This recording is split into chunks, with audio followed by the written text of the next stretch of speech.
Yo, so what is sa inyo mga katribo na Square Indian and welcome back to my channel. Bago tayo magsimula, pasok ang intro.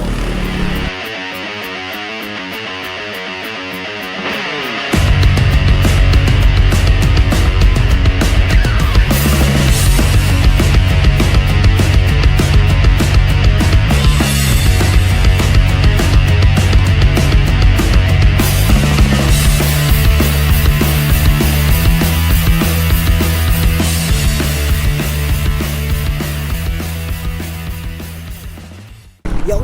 So for today's video mga katribo, maglalagay tayo ng Dayway battery dito sa ating Rider 150. Dahil kung mapapansin niyo mga katribo, once na ino-on natin tong ating motor, medyo hard start siya.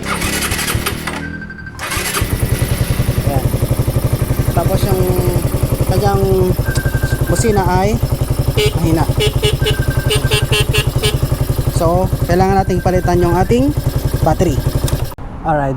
So, bali mga katribo, ang kailangan lang nating tools ay screwdriver mga katribo. Dahil kung mapapansin nyo, ito lang naman yung mga wires na kailangan nating tanggalin. So, tanggalin natin. Madali naman magtanggal na ito. Feeling ko, yung battery na ito mga katribo ay battery pa niya nung unang-una pa siyang binili. Kasi ganito yung yung stock na battery ng Raider.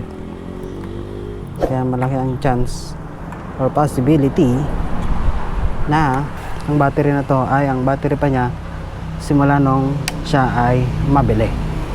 So kasama naman yan sa pagbili ng second hand ng mga motor mga katribo. Kailangan din talaga natin magpalit ng battery. Dahil given na yan na matagal na yan. So pwede pa rin ito, pwede pa. Pwede ba itong mapakinabangan mga katribo? Ito siya, yung lumang battery. Ito, unbox natin ito ngayon. So meron siyang kasamang tornilyo. Bali mga katribo, ililink ko na lang yung, ilalagay ko na lang sa description box yung pinagbilan natin nitong battery. Ayan siya, Dayway.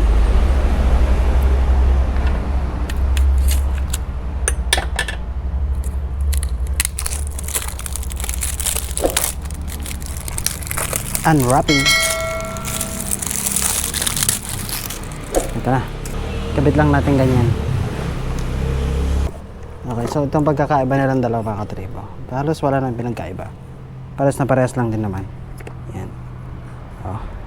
Itong Dayway may kulay, tapos itong stock wala. Yan, magkasing laki lang naman. Ayan, so ikabit na natin mga katribo. Kailangan lang natin ng pagtotornilyohan syempre. Alisin na natin yung dito sa stock kasi mas okay ito eh. Pero itong stock natin pwede pa yun mga katribo. Kanya nga lang ay iba to. Iba ang kanyang pagtornilyohan, hindi ganun. Pero same pa rin naman eh. Yan. Pababa lang natin ang ganyan. Salpak. Alright. Itong wire na to, yung bago na lang din yung i-repeat natin. Or yun naman, ito na lang muna. Ito na lang muna mga katribo. Okay. Ayan, ganyan. So ilalapat lang natin yung ating wire.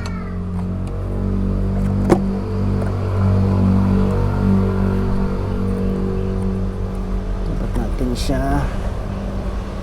Ayan. Tapos tornilyo.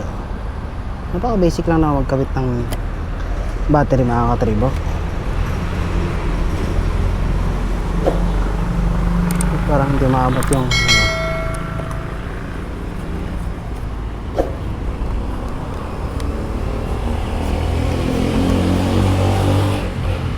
hindi maabot. Ayaw umabot. Paano ba to?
kasi yung wirings na sa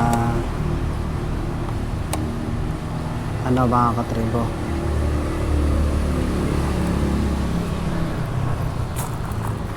Okay, didikit to. I don't wanna do this anymore.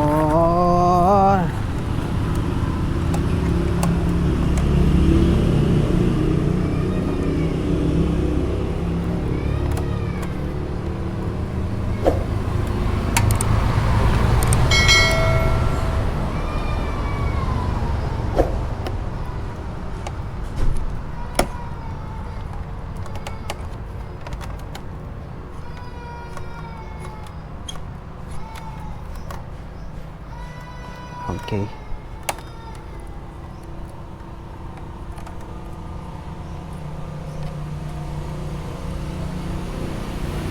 Sa kabila naman.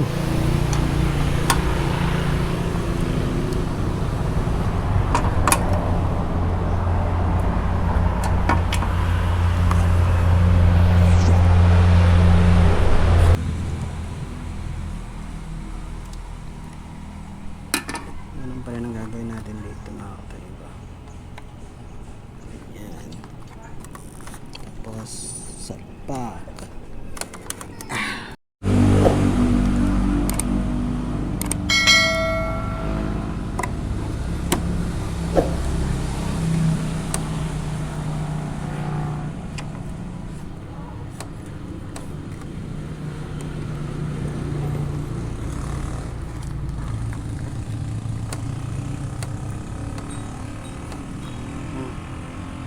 Alright. Testingin naman natin kung gagana. Hindi siya na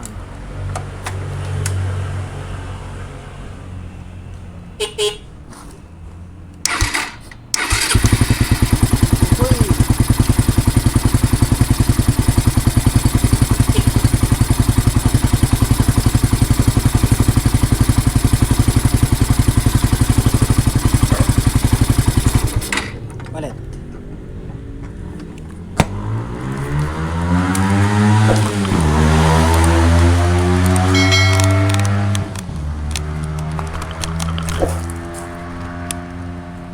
Okay, so testingin naman natin ngayon mga katribo. Okay. Malakas yung ano natin.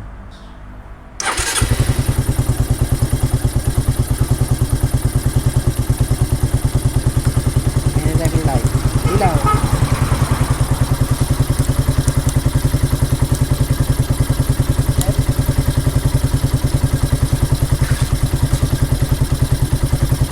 Right.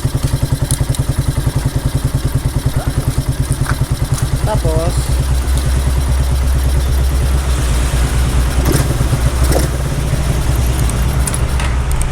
yan.